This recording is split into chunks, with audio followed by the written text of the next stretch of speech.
Hello दोस्तों, एक नया वीडियो है आपके लिए। आज हम सिंपल टर्मिनोलॉजीज़ का अंडरस्टैंडिंग करेंगे। एसेट्स और लायबिलिटीज़ जो कि बैलेंस शीट के आइटम्स होते हैं, we call them assets and liabilities. तो आज हम एसेट्स के बारे में जानेंगे। Assets are nothing but properties of the business. जो बिजनेस ओन करता है, something that we own and control. Assets are those which have future economic benefits, जैसे कि for example building which have a future economic benefit, जो जब भी हम लोग उसको सेल करेंगे बिजनेस में कैश में पैसे आ सकते हैं and we can use that as a office also. So future economic benefits जहाँ से भी आते हों उसको हम लोग एसेट्स कंसिडर करेंगे for a business perspective. Assets दो प्रकार के हो सकते हैं, current assets and non current assets. Broadly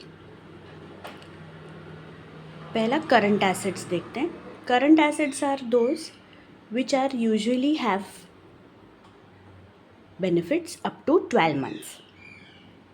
for example sundry debtors, cash in hand, cash at bank, closing stock. ये अगले 12 महीने में फाइनेंशियल ईयर के 12 months में get converted into cash. All those assets will be classified under current assets. The second classification is non-current assets. Non-current assets are those which will last for a longer period of time. Longer period of time मतलब more than a year, greater than a year, they will last for the business purpose.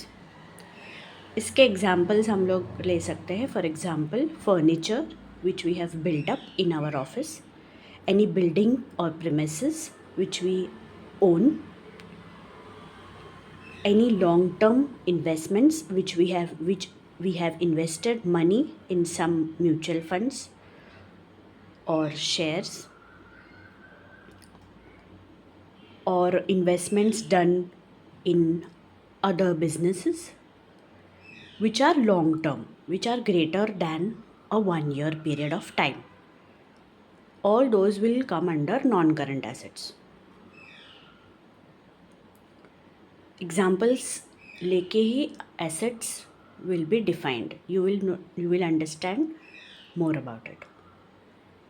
Assets are those that we own and we control from a business perspective point of view. ठीक है दोस्तों, thank you.